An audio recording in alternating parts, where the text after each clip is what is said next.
Welcome to another edition of Geopolitics and Empire. As always, support the podcast. Best way you can do that is by becoming a paid subscriber on the Substack.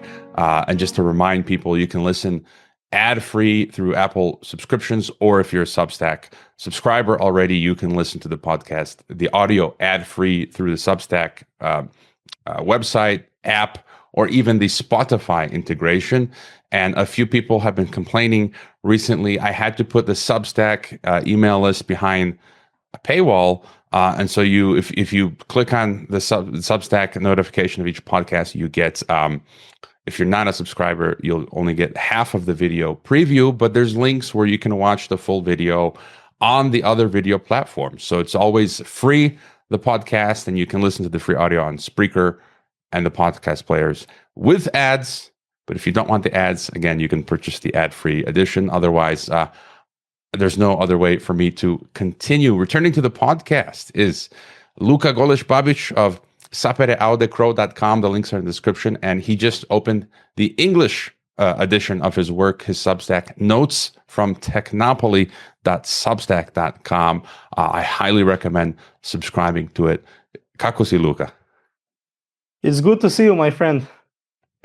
Yes, we had a couple months back. Time flies. We had a great first sit-down interview over in Zagreb, Croatia, in August, published in September. By the way, one angry Croatian listener was confused why two Croats were doing an interview in English, but you must understand, this is for the English-speaking audience. You have your websites in Croatian, where you talk in Croatian and give interviews to Radio Mrežnica. But maybe to start, if you could give us an update from Technopoly, Croatia. You are working with the Croatian political party Most, translated, I guess, as Bridge, and you guys have created something called the Council for Technoethics and Anti-Totalitarianism. What's going on there? Yeah, so many things have happened since our last talk, even though the talk was pretty recently, as you mentioned. So, given the recent developments, not only in Croatia but in whole of the West, with furthering what we called in the last podcast the globalist technocratic totalitarianism. So, with all the moves of the governments pushing us towards the totalitarianism, we decided to, let's say, join my work that I've been doing so far with, I would say, already renowned political party here in Croatia. It's as you said, it's called Most or Bridge in English. They are third or fourth party in popularity here in Croatia. We have a sort of a duopoly here, or uniparty we could call it. So two parties are changing the place in the government, but they are pretty much the same government. And then Most is pretty much behind them. So we decided to join forces. They are a party, primarily a conservative, I would say, center-right party. They understand all the, I would say, many of the dangers that are happening in the technocratic sphere. They aren't, though, we can call it, they aren't too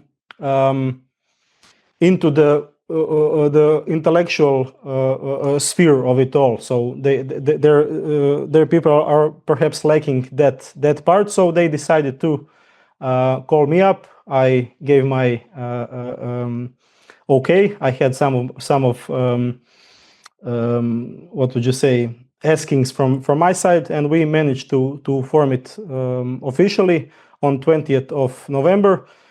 The goal is, as the title of the council says, the goal is to provide pushback to all the technocratic things that are being furthered in the West, and in the end to try to defend our civilization, let's say it fully as it is, from the totalitarianism that is emerging. So that's the most recent developments. We can, maybe as we'll go further in the discussion, we can say what the Croatian context, what was happening given the digital dystopia and all of those things, and why Most at this time recognized that it's necessary to form a council like this, and why they called me up. So Yeah, and take us where you like, but maybe to start, I think one of the current biggest battles to fight, and it's not just, I mean, you say Croatia, but effectively it's EU wide, which means Croatia,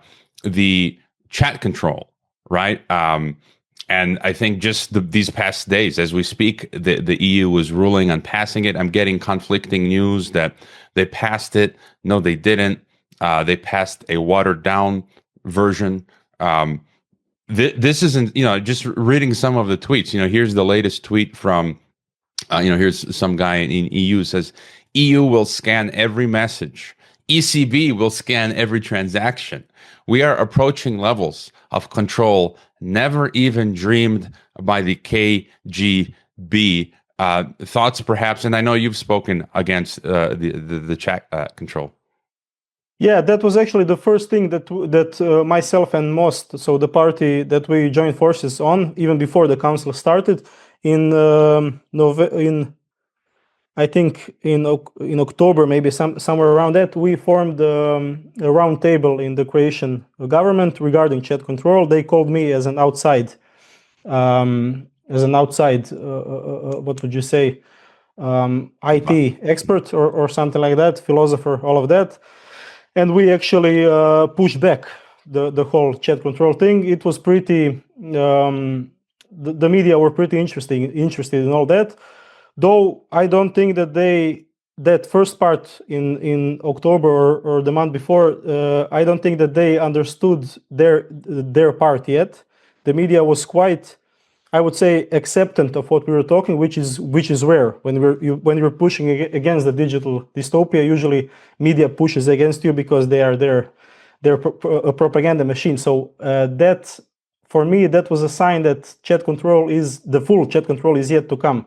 It was a good thing that we pushed back at that time, but I knew that a new version of it would come back, and that's what happened. So in a couple of weeks after our roundtable and more pushback from various countries across Europe, the first chat control initiative was pushed back. I think Germany was the final straw that actually voted against it or expressed their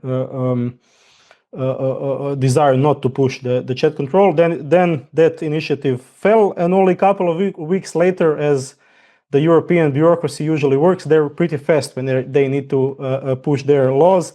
A couple of weeks after that, a new chat control version came out. I'm not sure if it's too watered down, as you mentioned. It seems to me that they only water down maybe what is explicitly said. So they put much more newspeak, as George Orwell would say, but it's pretty much the same thing underneath. It's even, I think, worse in ways, because now given that the definitions are broadened in the second version, if you broaden the definitions of legal documents, then it's usually even easier for governments to push them in practice once they adopt it. Alongside chat control, which is, as I've seen today, is on its path to become legalized in various countries, our Croatian government is for it. So Most is here trying very aggressively to push against it, but they have the parliamentary majority. So we'll see how that goes. Alongside that, two more pieces of dystopian relations came out of Europe in the recent days and are reflected in Croatia as well. One is the DSA, so-called Digital Services Act. As you probably know, and your listeners know, it's, I would say, as problematic as chat control is. It's somewhere around those lines. And the other one is the so-called EMFA. I'm not even going to say the full name, because the full name is it's packed with so much lies. Digital Freedom Media Act or something like that. It's the completely opposite of it, as it usually goes with Orwell's newspeak, as he called it. Didn't they call it the Democracy Shield? I think I think the whole package is called something like that. It's crazy what they're pushing. It's even crazier that it's unfortunately working so far. Not only because the politicians are either corrupt or under their wing, under the globalist wing, but also because the people are still in the majority passive. Here in Croatia, we started this council. Personally, I expected a bit more pushback from the media, as I said, not only with the chat control at first, but when we became official, the council and me as president, they wrote about it. Each large media here had a headline about the start of the council, but no hit pieces, as Americans would call it. So it means that they still don't need hit pieces because Croatians are still in the void. So they don't understand what we are actually doing and why we are doing it and what's the danger we're trying to push back. So Croatia is, I would say, much behind maybe the rest of, or the most of Europe in understanding what's happening and as well in implementing all of those laws. A good thing of having a corrupt government is that they will not be too maybe quick in implementing even those laws that are dystopian and totalitarian. So yeah, that's the current situation here in short. You mentioned the Digital Services Act, and I want to bring that up because I had to deal with this recently, right? So, of course, the podcast is on Apple Podcasts, the free version, and so it took me a week to navigate the bureaucracy to set up the Apple subscription so people can pay $5 a month or $50 a year to listen without the ads on Apple. But the EU has forced Apple to force us content creators to agree to the Digital Service Act terms. And I did all the paperwork on Apple's end, and then you have to choose: are you a trader? And I have no idea what's going on here. And so I put no, and then they approve, and I can't upload the ad-free audio. And then I go back and I say, okay, maybe I'm supposed to be a trader. So I click trader. And according to the EU DSA, it says your name, address, and phone number must be publicly listed in the Apple Podcasts. I'm like, are you kidding me? I'm going to list my home and personal phone? Like, you're crazy. So then I have to pay $5 a month for an additional phone number that I'm never going to use because of the DSA. And I had to find one of those virtual mailbox services. This one's in Idaho that I have to pay, $75 a year just to satisfy the totalitarian EU DSA dictates. I mean, and they're all about privacy, right? Let's just put your home address and phone number out there. It's just crazy. And so, I mean, this is the kind of thing people don't realize all the things that us podcasters have to do behind the scenes. But chat control, can we go back to that for a second? And you're an IT expert. What would it mean? As far as I understand, this would mean that just like EU DSA with Apple, Brussels would obligate, I think, only within the EU countries, any platforms, email services, providers, messengers to create just for EU specific, like a backdoor where they can scan your data before it's uploaded. Is that sort of how it would work? Yeah, that's you got the gist of it. So the idea is not to fully ban the technology of encryption. So you can think of encryption as like a security box in which your messages are put before they are sent to the receiver, and only the receiver, along with the box with the message, receives the key that can open the box and read the message. That's encryption in a nutshell. They aren't arguing for a full ban of the technology of encryption, but what they're saying is you need to build a backdoor into it. And as we say in IT, there is no good backdoor. That's at least what we were taught when I was in college. So if I in college to my professor suggested something like this in a hypothetical situation, he would for sure get really mad and say you were crazy to do something like this, and now the European is doing it, and we're all supposed to accept it blindly. So it's difficult to explain in words how dystopian and how crazy it is to even suggest something like that from a technological perspective. Even if we put the whole totalitarian aspect of them on the side, this is a secure information security issue, because if you build a backdoor for someone, anyone else can get in that backdoor and misuse it for their own goals. So backdoor, there is no good backdoor. That's the rule. They're doing it in order to make the technology of encryption redundant, basically. So if you have a scanning service before the message is put into the box, then that means why do you need the encryption after that? If someone wants to penetrate that message, he will do it through that phase when the scanning is done. So each provider would have to, each provider of digital communication services would have to provide them a backdoor into their channels. This would also mean, amongst other things, that we mustn't, and I don't think your listeners would do it, but when I talk to my Croatian friends, they usually think about this in the context of like someone like UDBA, so the Yugoslavian secret police or something like that, will be listening to your messages. No, people won't be listening to your messages. So your messages will be scanned, and most likely artificial intelligence will scan those messages, and it will be the technology that decides which of those messages are suspicious and which of those messages need to go into the database of or server or wherever it is in Brussels on which other city. So that's in a nutshell. That's what I tried to explain to the media when we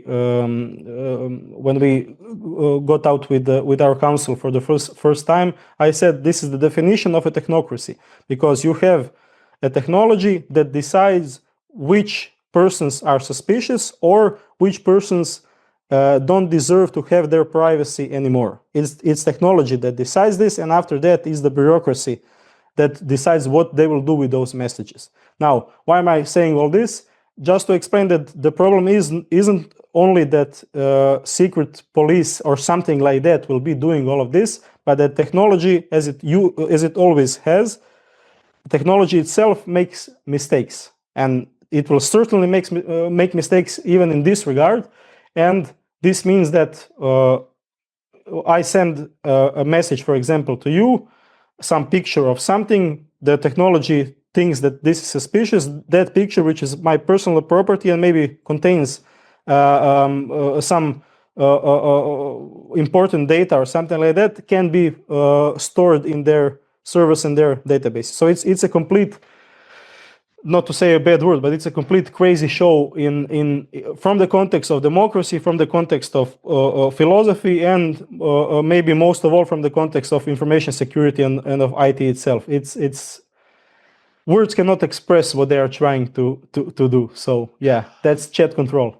Yeah, and I mean, we can even go a step further. It's possible they can just scan everything before it's encrypted and send that off to their servers as an archive, and then whenever they want, at some later point, sift through it. And I want to be brutally honest here, including with services that I use and where I am an affiliate. I was just thinking of StartMail, which I use. I've been using for a decade. They're based in Netherlands. ProtonMail is in Switzerland. Switzerland, I read recently, has been also passing some totalitarian surveillance legislation.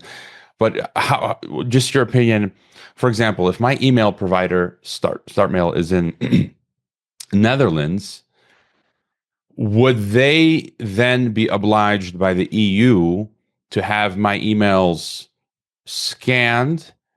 And then I'm also thinking, I've seen similar proposals here in Mexico. We're seeing it in the some people say 5 eyes, others say it's 14 eyes. I think I maybe even have seen 19 eyes, but I'm assuming that would be like a cat and mouse game, because let's say if that happens in StartMail Netherlands, okay, I'm going to move my email provider, switch to someone in another jurisdiction, but I think sooner or later the same would come to that jurisdiction. Just thoughts there. Yeah, probably that something like that would happen. I'm not. I wouldn't put my trust into any of the corporations or the providers that are currently the large corporations that are currently in process.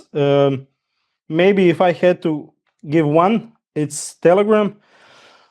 and we know what happened to Pavel Durov, so the CEO of Telegram. He was imprisoned basically in France for 4 days without sufficient reason, without anything, because Telegram actually pushed back against all of this. So I'm not sure if any provider would be left unscathed by this.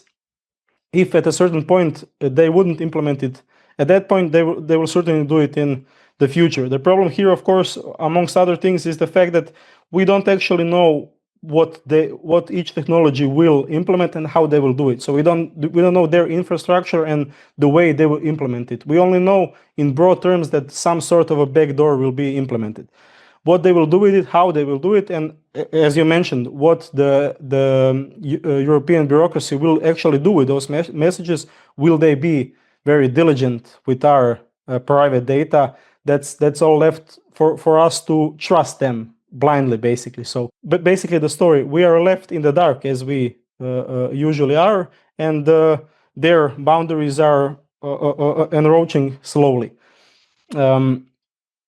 We mustn't, I think, go too deep into the legal stuff, because the legal stuff is only for show. So I have some co-workers of mine here in Croatia that like to go deep into what is written in the legislation, and then they try to connect that with GDPR and say they will have difficulties here because of that. They won't have difficulties, because all of those regulations are based, are formed in a way in which they could serve as tools for their digital prison that they are bringing up. So we mustn't place our trust neither in techno corporations, neither in the regulations that are being built up. Just for your listeners, maybe a book recommendation in this context. So when I talk with people who are, as I call us, techno skeptics, so we aren't necessarily technophobes, that we are against all technology, and we aren't technophiles, that we are for all technologies. We're techno-skeptics. So each new technology, we ask, what will that bring? What are the dangers? Who will benefit and who will lose with it? When I talk to my fellow techno-skeptics here in Croatia, I usually see that if they are more inclined to the left of the political spectrum, they are more focused on the technological corporations and their part in this whole game. And if they are more ideologically on the right, they are more focused on the EU and the bureaucracy part. G.K. Chesterton wrote a book, What's Wrong with the World, in the middle of the 20th century, where he said, we mustn't be, he said, our enemy, we have two enemies in the modern world. One is big government, the other is big corporations. So those are the two enemies, and we see his warning materialize in our times, because now we see in how many ways actually corporations and governments are working together in order to bring up this digital prison that we're talking about. We shouldn't even think of them as separate entities. They are together in this. And of course, the pandemic was a classic example of just that. Just one more thing on chat control to ask you before moving on. And even what I mentioned earlier in the case, for example, of Start Mail, okay, one solution might be, I have my website, I host geopoliticsandempire.com and have then there as well. But that hosting company, EuroVPS, is also based in EU. James Corbett uses them as well.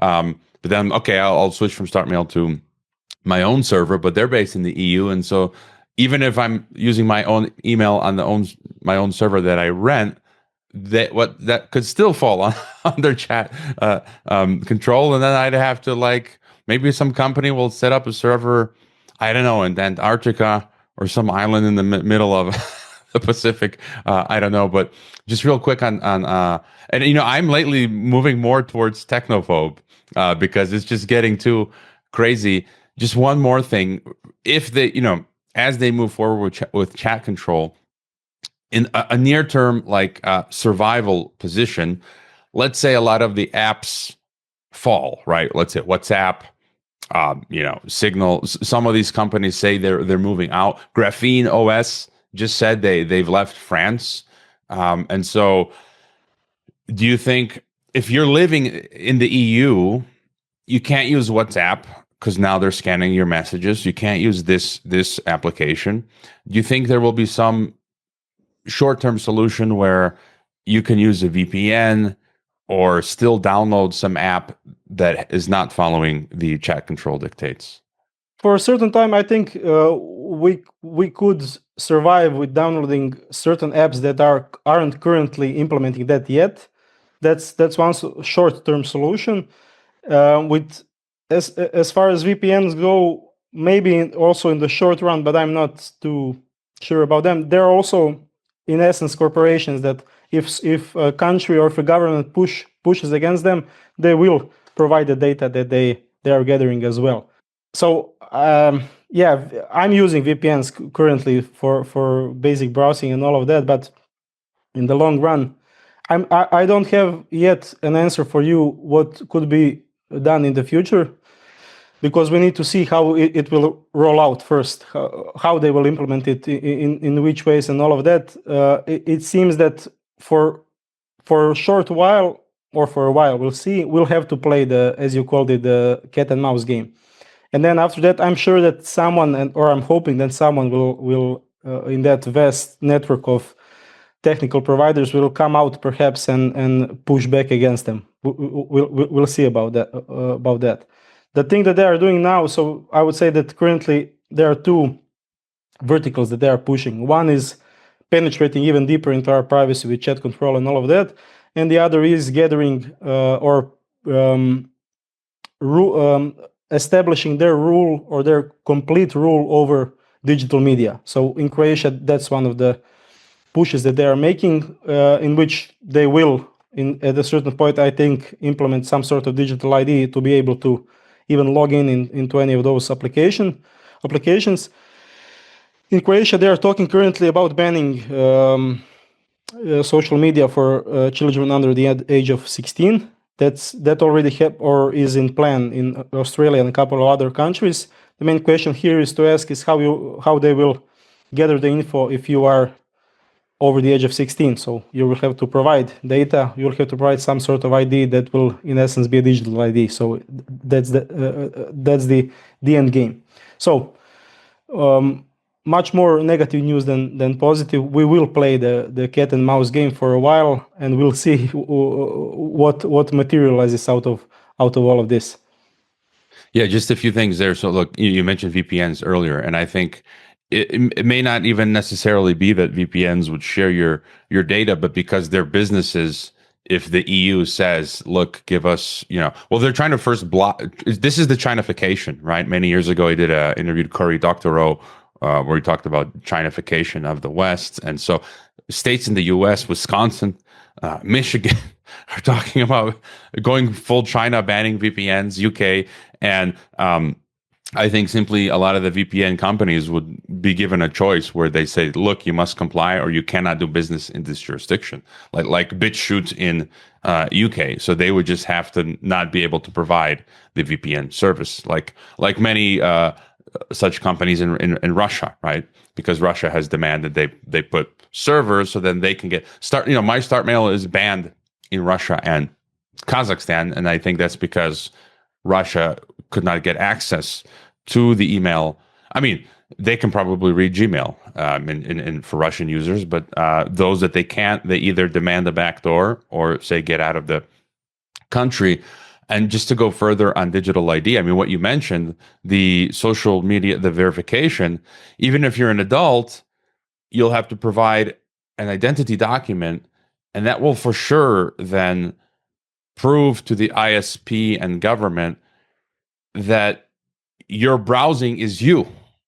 Because up until now, it's kind of like they don't know for sure, like exactly, they can't connect officially, legally, the browsing to me. But now it's like to log in. Okay, I just proved I'm above 16, but now they know it's me, and they can then track everything I'm doing, and then create based on that thought crime, right?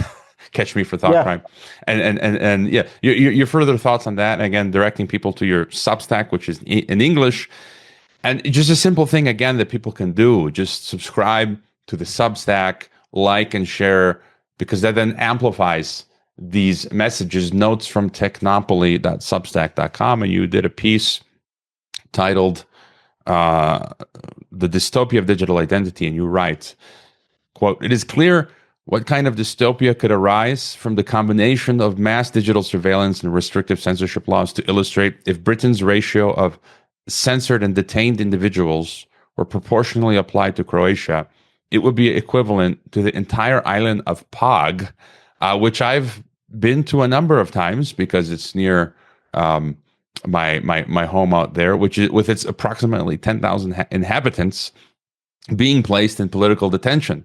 This number, as well as the level of intrusion into privacy and fundamental human rights, would inevitably rise with the implementation of digital identity technology, opening the door to potential technototalitarian governance. And just further thoughts on digital ID, because here in Mexico, by next year, they're saying you must get the Mexican digital ID. Without it, you can't do anything. Marriage, divorce, school, taxes, buying, selling, property, pension, cell phone service, passports, visas. You're further. For me, it's like this is it's game over, effectively. No. Yeah, let's go deep into this answer. What is actually happening here from not only a technological perspective, but a more societal and philosophical. So there's another great book which touches upon all of these topics. It's by an American philosopher, Richard Weaver, called "Ideas Have Consequences." He wrote it sometime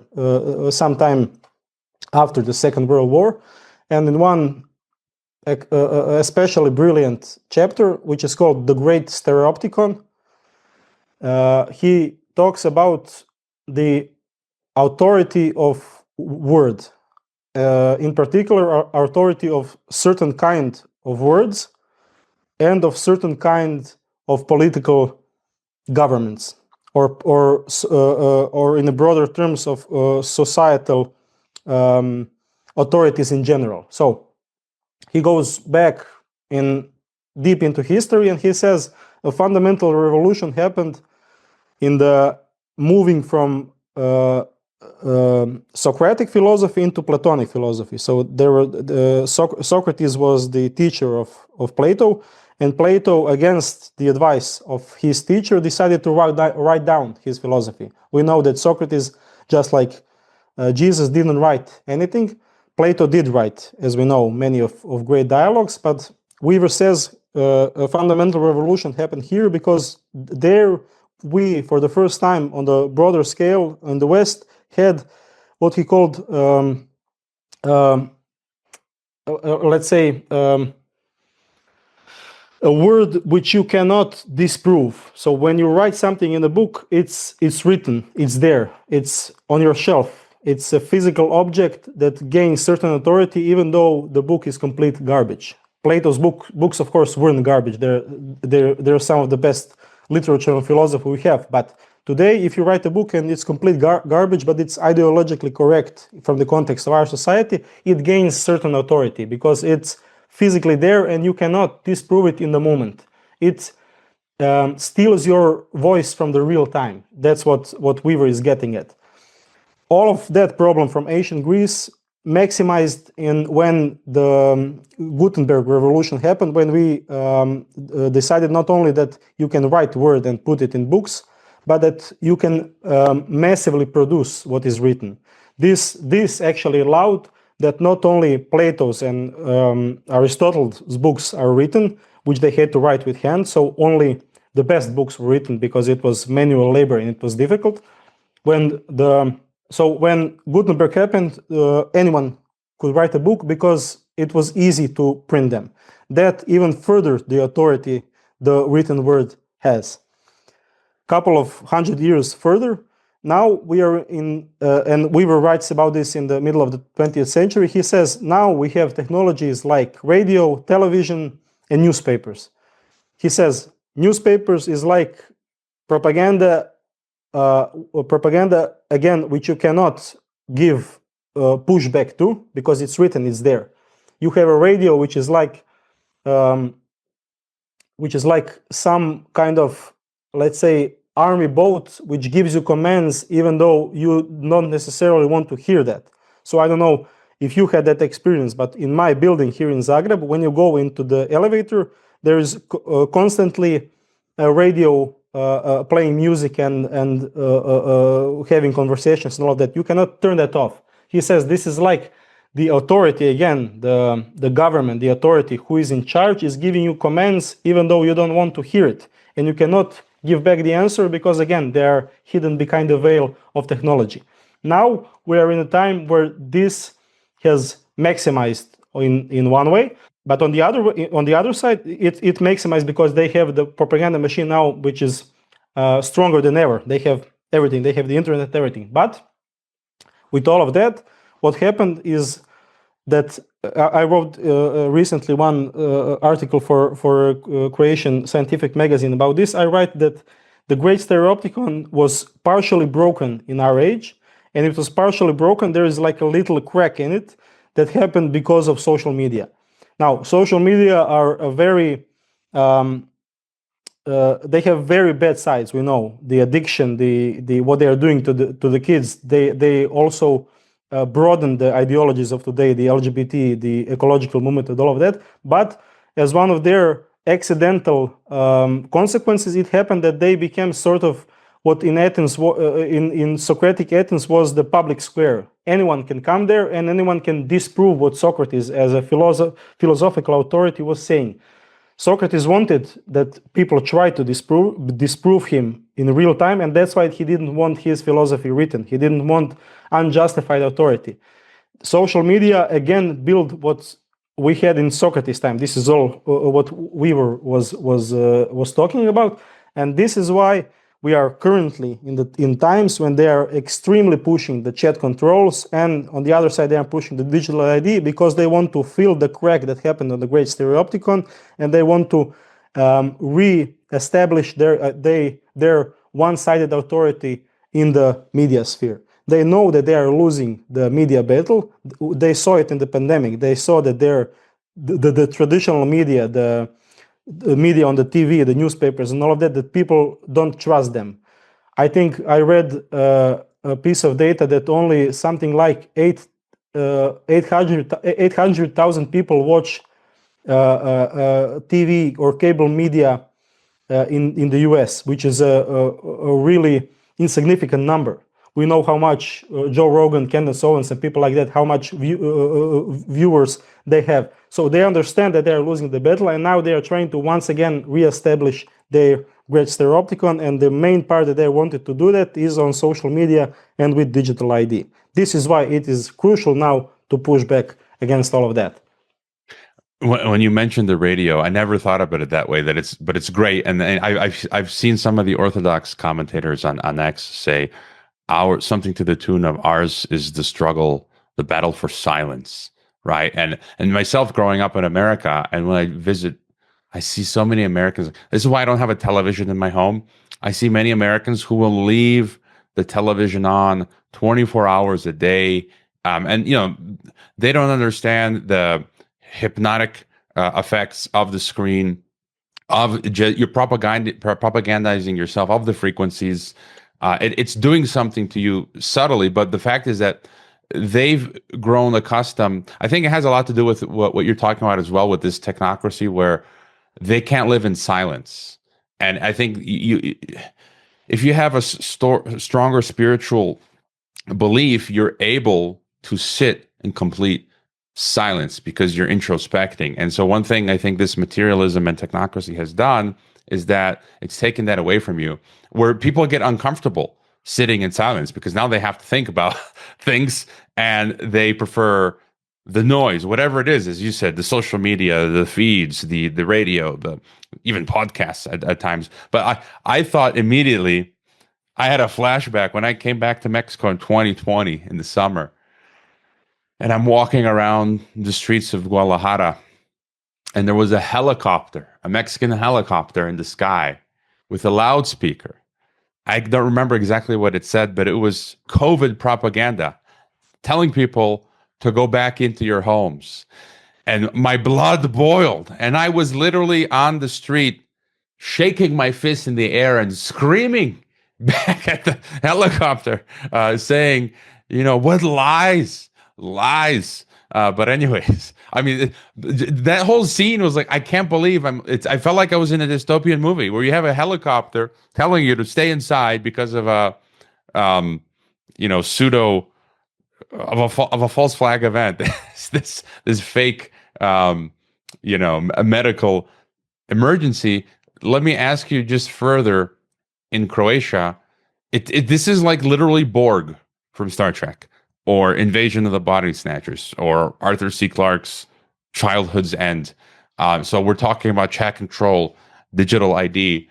As I was leaving Croatia this summer, I was shocked to discover I don't know if it's already in place. You won't be able to pay cash for the highway. You have to sign up with some app, register with the digital website, the app, and use the e-tag. And then I'm shocked that Mexico announced they're going to do that here also next year. And then I read the Croatian Postal Service says all Croatian citizens are going to have now a digital mailbox. It's just like everything now. You get a digital mailbox, digital highway, digital ID, digital currency. It's like the Borg is just taking over. Just further thoughts there. All of that is happening. We had a couple of months ago, we had the first, let's say, trial of a drone network that will be used by the police here in Zagreb. It happened on a work day, and it was all over the media. My IT colleagues were delighted by this. They say, we're moving to the 21st century. How good is this? The Croatian police is finally moving to the future. And it reminded me exactly of what you were talking about during COVID, where you start to ask yourself if you are maybe crazy, if everyone else doesn't see it and I see it, maybe it's me. And then you remember it's not you, it's just that they fell for the propaganda. So yeah, many things are happening in Croatia. Not only will the highways be bound to you will be bound to pay with credit cards, but they are also implementing biometric cameras. So as they say, it will be easier to move traffic. You won't have to stop at the little houses and pay, but you will just move forward. You will pay by credit card over the internet, and then they will scan your tables on your car, and they will just let you through or decide not to let you through. So every such thing is happening currently in Croatia. And interesting thing, what the main topic of the Croatian public is in the last few weeks. It's the battle of Croatian communists against Croatian Ustasha movement from the middle of the 20th century. So it's, because you are Croatian, so you know that that's a topic that is continuously being brought up here. And as the drones are flying above my head, and I see that people are fighting about something that happened 100 years ago, you ask yourself, someone is crazy here. Either it's me or it's them. But we need to. It's even not that when I started my whole public work, let's call it my blog and everything, I thought if we get rid of the progressives, if we move them out of the government, it will be good. Now I say it's not the progressive. It's a collective hypnosis of both the left and the right, because even the right doesn't understand what's happening. They are fighting with ghosts from the past century. And I always say to them, you have new communists in front of you. They just change codes, and you are still fighting with their grandparents. We need to wake up to this, and as we talked off camera, it's good that these kinds of discussions are happening, because it's happening in one particular problem with the globalist movement. So they're forcing us to think in a local way. So to think only what's happening in our countries, but they are implementing all of those things on a broader scale.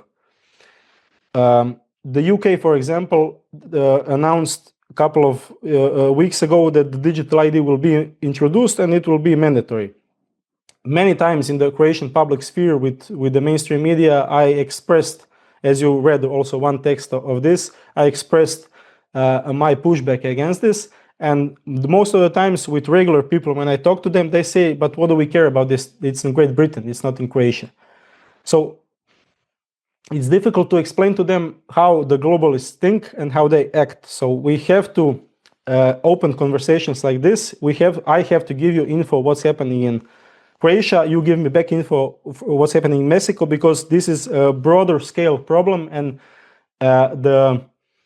let's be fully blunt, the concentration camp of our time will be on a global scale. All of us will be in a large concentration camp, and this is something that it's difficult to explain to people, because they usually think as totalitarianism as a thing of the past and as a thing of a specific type, of a specific ideology.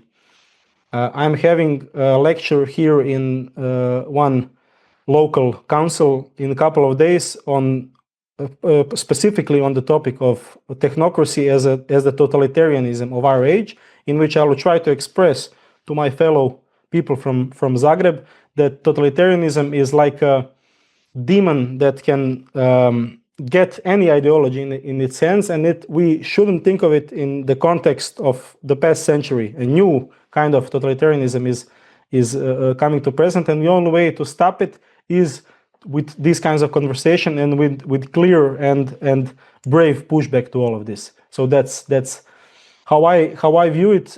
I'm not optimistic of what will happen in the short term, but I'm optimistic in the long term, as we should be as Christians. So yeah, and I was just going to add what you mentioned about the Ustashan and communism. I mean, there's people. It's great from time to time to look into this stuff, but most of my time is spent discussing what we're talking about now. But it's like, people talk about World War I and World War II, and like they're still talking about JFK. Even 9/11 has become irrelevant for me at this point, because like we're being sent to the camps, right? I don't care about 9/11 anymore. Nothing's happened. Nothing's going to happen. There's not going to be any inquiry into none of that. And even with the JFK stuff, all the people are dead. Everything's just going to be sweep under the rug, a whitewash, and the Ustasha, and that's done on purpose, right? By the Croatian media, by the Croatian government, and it's the Croatian people who fall for it. It's like, stop talking about that. And this is what I said this summer when Thompson played, Marko Perkovic Thompson played in Zagreb. He broke a world record, 500,000 plus people attending a concert. And my parents' generation, they're just going on about Yugoslavia, UDBA, communism, Ustasha, whatever. And I'm like, and my criticism to Thompson, his last song was nice sounding song, but he's talking still about the Yugoslav War or World War II, and just as you said, it's globalism, which is it's a form of communism. I don't think even just using the term communist today, I think, is part of a psychological operation, because it's globalist technocracy. That's what I like. Why I like your work. You always use these great terms of this globalist and neo-totalitarian technocracy. That's the enemy. Forget communism. And I think a lot of these people in alternative media, they just talk about communism, and I think that's just a distraction, like Ustasha communism is, and people fall for it because it's fun, and that's all they know, and I don't know if you have any other thoughts. And I think I mentioned to one media here in Croatia when all of that discussion again happened in the recent weeks. I said, I would give anything to be able to deal with such topics currently. If the situation on the global scale was good enough so that we can dig into history and clear things up that weren't cleared enough because of various things that happened from then, that would be a good thing. Hopefully that time will come, but it's not currently here. Thompson, that you mentioned, is a good example here. So I've written many texts where I try to show his appeal to people through the lens of the psychology of Carl Jung. So it's an interesting combination of thoughts, and I like his songs. Jung talked about archetypes. Thompson is very good with archetypes. He exactly points to right archetypes for Croatia, for Christians and all of that. That's why he's popular. But even I think before the concert itself, I wrote a couple of articles trying to show his appeal. And then in the middle of that, I was, of course, dealing with all the other stuff. But I try to gather as much philosophy as I can when even though we are battling all of these things. Amongst all of that, I'm talking about his appeal because of our archetypes. He's digging into the collective unconscious. All of that, I hear that on his concert, which is, as they called it, the homeland. Start of a new homeland movement here in Croatia, he says that only credit cards will be accepted in his concert. How is this possible? The concert itself was presented with the logo of kind of like a human hand with a torch, which is made of stone or something like that. So you are giving us images and archetypes of an age before. You are digging deep into our unconscious, and then you're saying to me, you need to pay by credit card and you need to download an app to enter the concert. And it's a good example of how people think and why all of this is happening. When his manager was asked about this, and there was a little pushback insofar as his contradiction between what his imagery is and what he is actually giving us in the concert. All of the digital things that he was making mandatory there was a little pushback. It should have been more, but there was a little. When his manager was asked about this, he said, but everyone is doing it. Nowadays, each concert has only credit cards, and that's the problem. So that's why I said before, it's not left versus right. It's people who understand, people who want to push back against this new kind of totalitarianism, and people who are working with it, for it, or who don't understand what's actually happening. And can you imagine if Thompson had said, no, we're going to accept cash? That would have, again, the point here is a lot of people don't even think about that. And if he said, this is a big issue in his platform, people would be like, oh, yeah, right. They're trying to eliminate cash, which means freedom. And then people would understand it quickly. Or if he wrote a song, more songs about the EU technocratic globalism, people will be like, oh, I never thought about that. You mean, it's like when I was born in the US and I thought the US was just a country. And then as I was reading, I'm like, wait a minute, this is an empire that does crazy things. And now a lot of people in the EU think the EU is just the state. Wolfgang Streeck, Austrian intellectual, he's been like the only person saying the EU is an empire. It's an empire, and European Union citizens don't even realize it. It's like, you must this is an empire. It's an evil empire. It's the Fourth Reich. It's the new European Soviet. And just I have just one more point I wanted just to mention.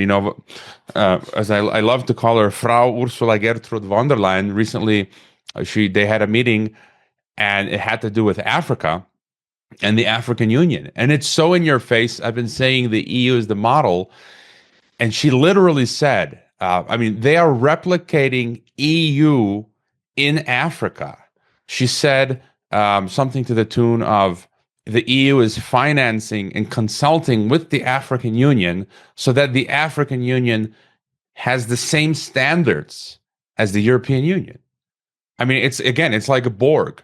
So you had EU, they're remaking it, the exact same system in African Union, in the Southeast Asian Union, in the Eurasian Union.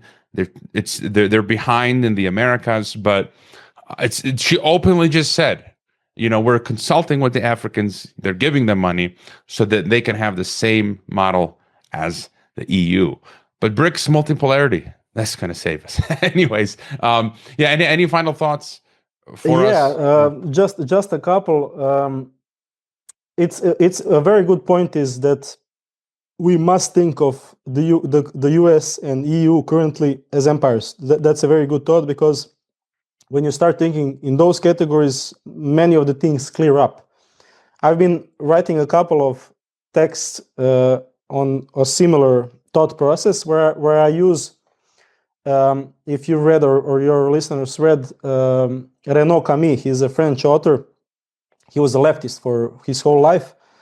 and then he wrote the famous book in which he gave us his concept of the so-called Great Replacement, the Great Replacement theory. After that, he's a homosexual and a leftist for his whole life. After he wrote that book, where he said, amongst other things, the Great Replacement is happening in the context of immigration. So they are replacing the European people with foreigners and all of that. After that, he was deemed far-right Nazi and all of that, as it usually happens. But an interesting thing that people usually misread when they're reading him is that the Great Replacement is only in part in the context of migration. So in one sense, the European population is being replaced purposefully. But on the other hand, he's writing that a Great Replacement is happening on the broader civilizational level, and not only from the globalist elite that are actively pushing it. We're replacing not only Europeans with non-Europeans, we're replacing men with women, women with men and women with a new kind of being that they are calling queer, which is a non-sexual, non-human, or transhuman, not non-human, transhuman being, a completely new human being. We are replacing quality products with not quality products. So a great thing is happening on a broader scale. And when you implement this thought process into understanding what happened with the EU, what happened with England, you understand that those things are called England. It's called the European Union, but it doesn't have anything to do with European Union as it was. It's only a cover for what they are doing. And when you move to that category, then things become a little bit clearer. Then again, the what would you say? The authority that I was talking about before, the authority that they shouldn't have, kind of breaks, because you cannot say, as people often say here in Croatia, they often say, but it wouldn't happen. The European Union wouldn't allow it if it was so dystopian, as if there are so many good people in the European Union that it would stop. They're still thinking in categories of before. You need to break that authority and understand that those categories doesn't exist anymore. English people need to understand this, and it's for each one of us is difficult. When I say to the generation of my parents or my great parents who fought for this country and who saw their close people from families and friends die for this country, and I say to them, this isn't Croatia anymore. It's difficult for them to swallow that, but it really isn't. It's something else which is covering itself up in the name of Croatia. So the main point here is, let's bring those things back, but in order to bring Croatia, England, European Union back, European Union is a different beast. Let's not put, I'm not sure if it can be brought back, but all of the other countries, in order to be able to get to the real Croatia again, we need to break to through the mold that's being put, and that's calling itself Croatia. It's not Croatia. It's some sort of I would say, a technocratic monster that's clothing itself in those terms that are not relevant anymore. Yeah, my father always puts in the neighborhood. He's the only guy with the Croatian flag on the house, and part of what you've been explaining, I try to explain. I think of a sci-fi movie where the person has been half what do you call it, like taken over. He's still alive, but he's struggling. But it's that process where the alien is, or whatever, demon or something is possessing the body, and it's not. We don't have our nations, and same thing here in Mexico. Like the country is being run by the globalist infrastructure, is being terraformed, and I joke with my father. I'm like, okay, you have the Croatian flag, but Croatia's not running Croatia. And as I joke, sometimes I switch to being utterly cynical or satirical, because humor also can transmit truth. And I say you got to also post the European EU flag next to the Croatian on your house, and also the trans LGBT flag.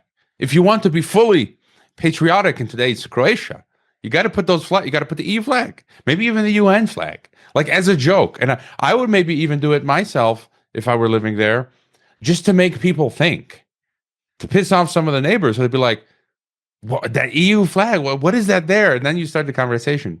They run the show. It's not Zagreb. It's Brussels. Anyways, I'm going on a little rant there, but really good.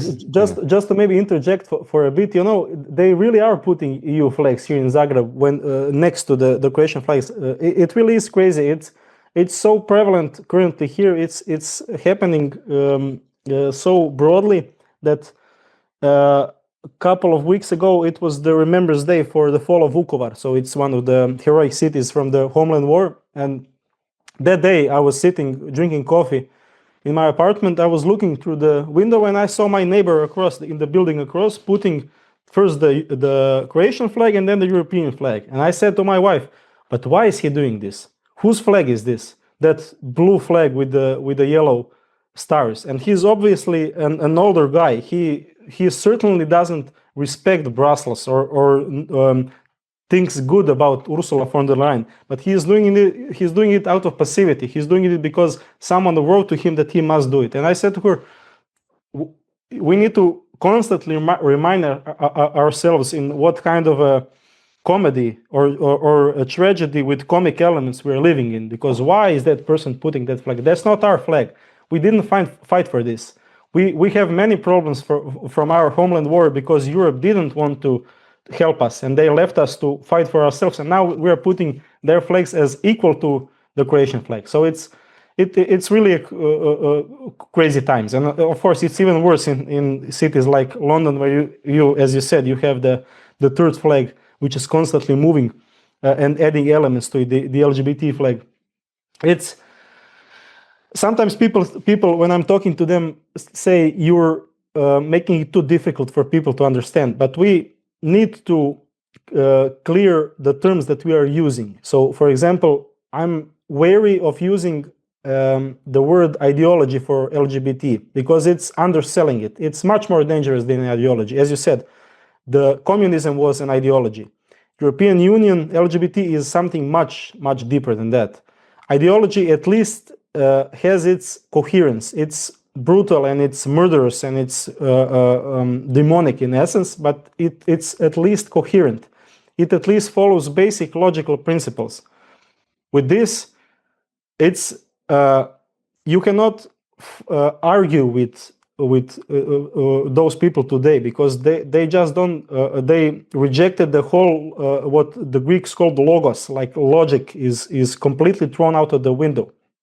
A classic example of this is as you said, the LGBT rainbow movement, or how should we call it? So you have letters that are being put together, and the last letter contradicts the first letter. So this isn't an ideology. This is something much more deeper than that.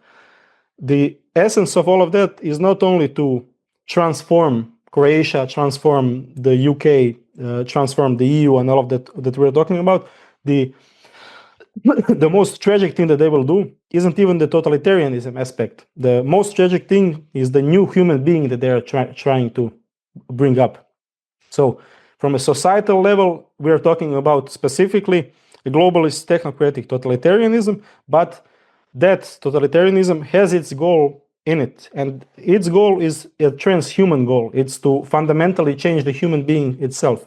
And that's why that movement, in essence, is by definition demonic, because it's Satan himself that wants to do this, that wants to change the essence of the person. So it's we must dig deep in when we're talking about this, and we must continuously make ourselves aware of how dangerous this is and how deep all of these things run, and what will be. And we must ask the question: what will be left of us if this continues to go in this direction?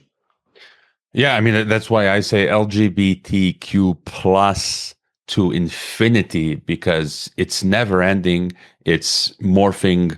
I don't know if we could say it's a means to an end. It's, as you say, it's not an ideology. It's just they keep adding to it, and it's just a wrecking ball to completely destroy the crazy times we're living in. Luka, your links are in the description. Again, where are the best places to find you? So for my Croatian pages, if someone knows Croatian, it's on Facebook. I'm still on Facebook, even though we'll see how long. Just before I give the other links, I need to mention one thing. So I forgot before, when the DSA and the EMFA, the two new regulations were brought up here in Croatia, when the government said that they will implement it, and then when they reformed one of their ministries to be able to implement it in the future, on the same day, the main organizer of the large gathering during the pandemic, you had a t-shirt on our last podcast from that gathering. He's called Andrija Klarić. On the same day, a couple of hours after the government said that they are bringing all of this, his Facebook account with something like 70,000 followers, something like that, was put down without a possibility to give your pushback to it. So it happened after that. So I say my main platform still is Facebook, Sapere Aude, it's called on Facebook. I have a Substack also, Sapere Aude, Sapere Aude, cro.substack.com, and for English readers, it's notes from technopoly.substack.com. On Notes from Technopoly, I will, in order to keep informed all of you that aren't in Croatia, I will give regular updates on what the new Council for Technoethics and Anti-Totalitarianism is doing. We're serious about this, and we will not only push back as we're currently doing in the cultural sphere, but I'm hoping that in the political sphere we'll be able to push back as well. So those are the main channels. That's crazy about Klarić. So it seems like maybe they're setting up the infrastructure, and through DSA and Democracy Shield, they just notify Facebook, and then they can take down someone like Andrija. They took him down. Two of his profiles they took down, and it was even more. It was even worse. After he asked them what happened at Facebook, they said that they put him down because he was doing financial fraud on Facebook, which he wasn't doing. He doesn't do anything with money there. It was a podcast like yours, and they said we will take our decision back, but you need to prove who you are by filming yourself from all angles and giving us the video of it. So it's completely incoherent. Why, if you put me down for financial fraud, why do you want my video to prove my identity? Of course, we know why they're doing this. They're slowly bringing the biometric data of all of us so they can keep track of us. So yeah, that's one of the things that I felt was important to notify you all. I have Andrija's contact. I've had it since the summer, and I just haven't had time, but I'm going to try to get him on the podcast as well, because he also speaks English. And I don't want to forget either, since you mentioned that, just this morning, there's no end to this, Luka. So CJ Hopkins, who's an American, who's lived in Berlin for 20 years, who's been speaking out against dystopia.